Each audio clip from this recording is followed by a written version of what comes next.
together each day. Where there's a will, there's a way. The views and opinions expressed on Trudging Together are solely those of the host, co-host, and our guests. They do not necessarily reflect the views of any organization, fellowship, or other entity, and definitely not your boss, your neighbor, or that one guy in your home group. The content of this program is not intended to replace medical, psychological, or professional advice. If you're looking for that, please seek guidance from qualified professionals who spent way too many years in school. What you'll hear here is based on lived experience, recovery journeys, and the occasional bad coffee-fueled joke. Trudging Together is not affiliated with any 12-step fellowship. We are simply people sharing our stories and walking this path together, one day at a time. Thank you for joining us. And remember, recovery is serious business, but that doesn't mean we can't laugh along the way. Whew! Man, you had no idea how quickly I put this one together. Sober Sunday. I guess I should start out with that, right? Yeah. What the fuck is all this? Okay. All I did was say make it smaller. I make a little Chat GPT, it makes a picture for me, depending on the topic, like today, happy, joyous, and free. And they've just been too big. And now it's trying to explain everything to me, things that I don't understand. Oh, let's try it again. Happy, joyous, and free. Yeah. It's probably just going to do the description and everything. Whatever. I didn't take my meds before I did anything this morning, so I take them now. No, these are not drugs, so calm down.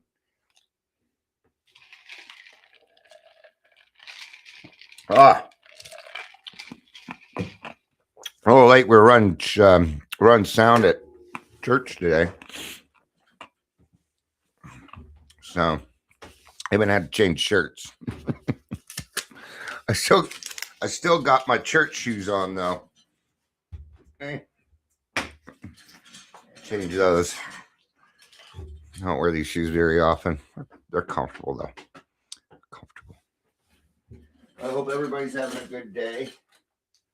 Yeah, they had a chorus come in and sing today, and one of the songs was "Joy to the World." And I was waiting for Jeremiah was a bullfrog. I was waiting. I knew it wasn't it, but my mind just really wanted to hear that song.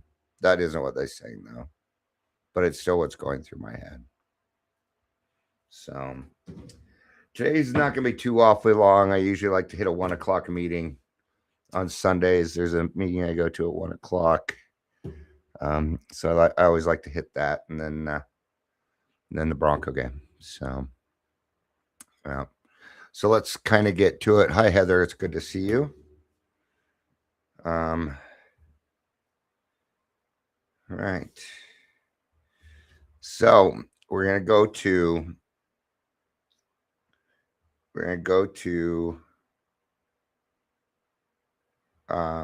Good Housekeeping.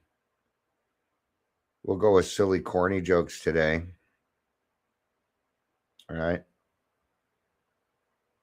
So, deep breath. All right, there we go. Now we can get started. And you know what time it is? Yes, you do. It's time for Dion's Daily Funnies. How do you tell the difference between a bull and a cow? Well, it's either one or the other.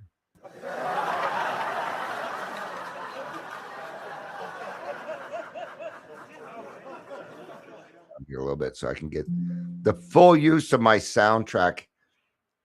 What did one plate say to the other? Dinner's on me. God seemed to like that one.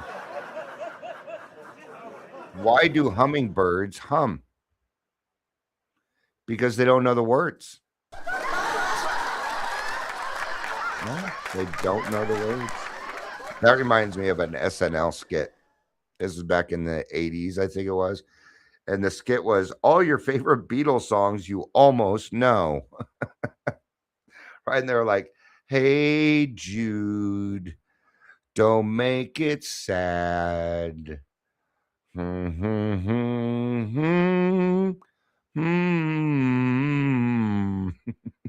was pretty good. All right. Why do cows have hooves and not feet? They lack toes. All right, one more. We're going to get started here. What do you call a chicken that is staring at lettuce? Chicken sees a salad. Man, this audience is easily amused today. Welcome to Daily Trudge. My name's Dion.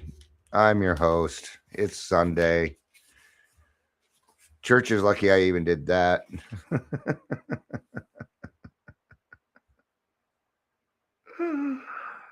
Right.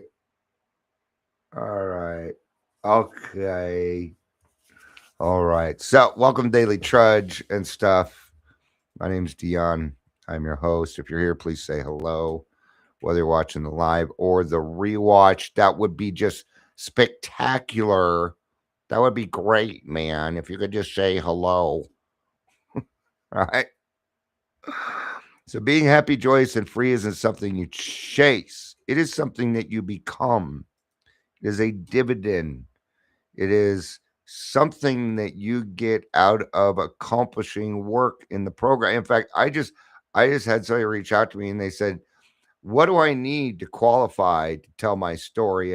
And really you don't need anything to qualify. But since they're my sponsee, I said you need to finish the steps first. You can't put a time requirement on that. It's tough. I mean, I've had some people with 5-6 months who completed the steps who came on to tell great stories. I've had people with 20 year fight, it really varies. So if you're wanting to tell your story, and here's why. We share our experience, strength, and hope. We also share what it was like, what happened, and what it's like now. And you need some what it's like now. We already know what it was like. There's a good chance we already know what happened. Okay. But what it's like now. That's where the hope in the story is. That I was able to change my life around. That I was this person. Right. And these sets of experiences happened to me. And then something happened to me that changed my mind to not want to live that life anymore. And now my life is like this. Right. It's a dividend. And so it's not fake positivity. Yeah.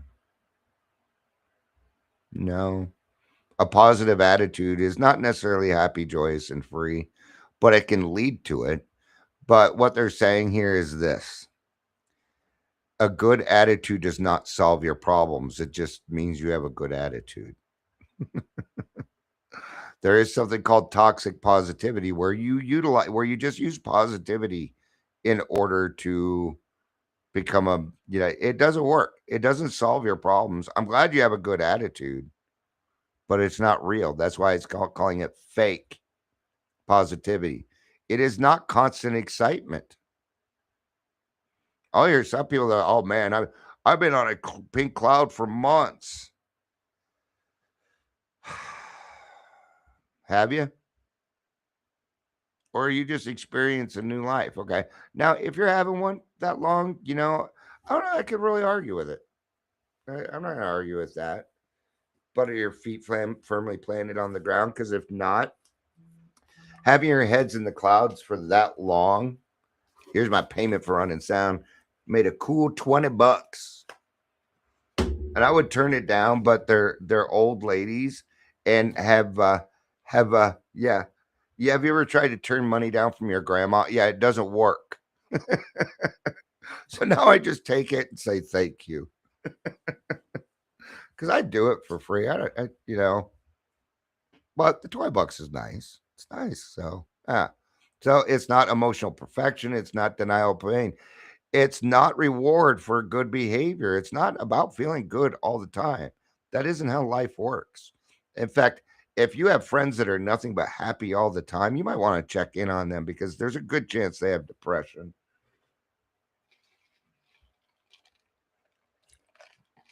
Good chance of it.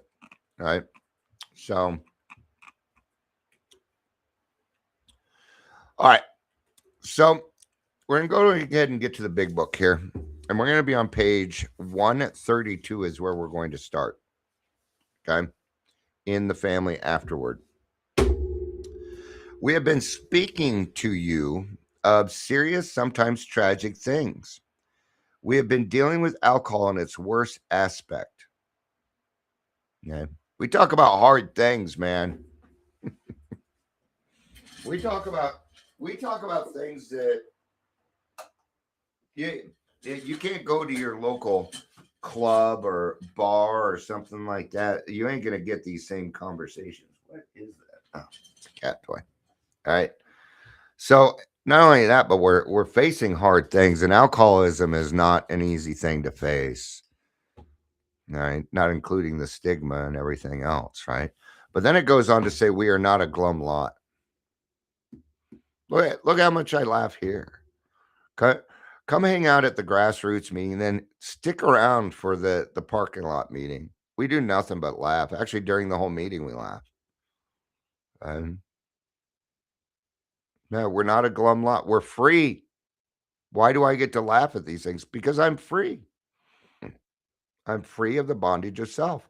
If newcomers could see no joy in our fun, see no joy or fun in our existence, they wouldn't want it. Right? How many people do you hear say, well, I thought I was going to go to AA and all they were going to do was talk about what it was like and wanting to go back out and drink? No, not really.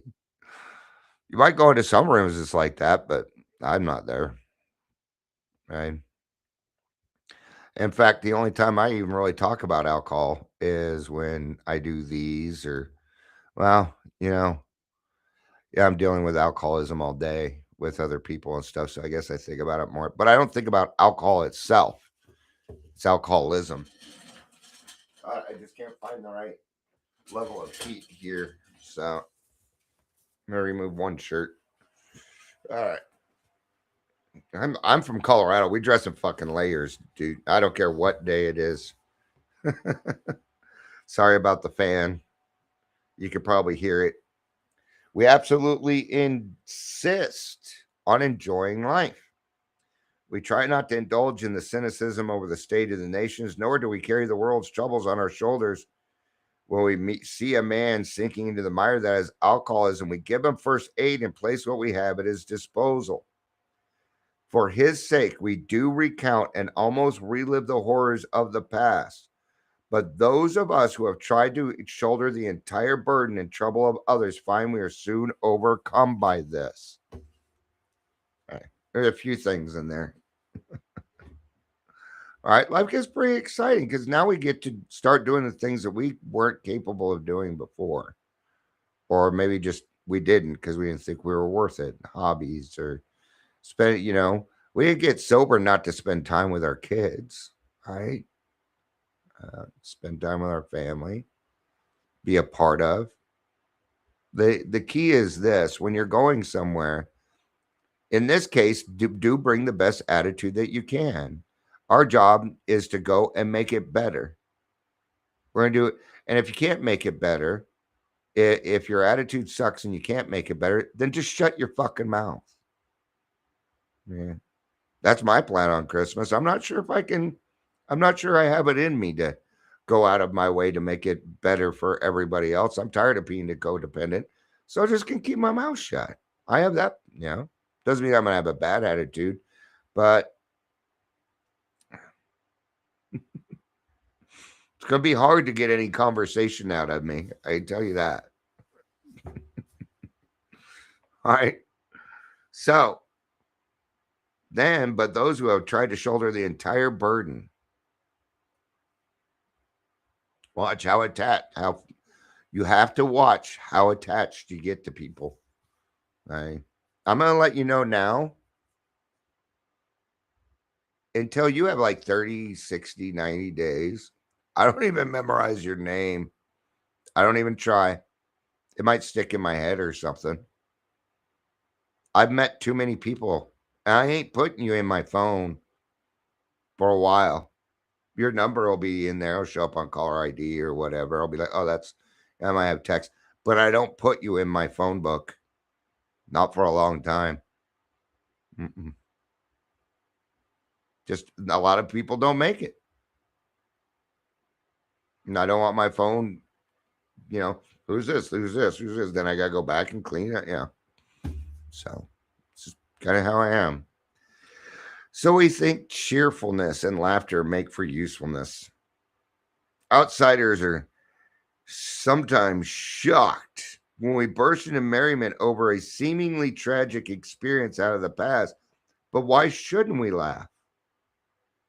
We have recovered and been given the power to help others. Yeah, in fact, they're shocked by that. Shocked that we burst into merriment over a tragic experience, but that's because we faced it. And if we're laughing at it, others can see, wait a minute, they're healing. So, who knows? But we have recovered and we have the power to help other people. Okay. Now, I got to say, I'm going to say something, and some people are not going to agree with me, and that's okay. You're not required to. I keep hearing people say, an alcoholic doesn't get sober unless they want to. There's nothing you can do. Bullshit.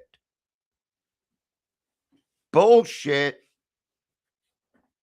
There is a lot you can do to get an alcoholic to take a look at his stuff. It's you and me. It's you and me. Now, I can't get anybody sober. I couldn't even get myself sober. That's God's job. But I can certainly do what I can to ruin your drinking career and raise your bottom. Absolutely, I can. And I'll do it too.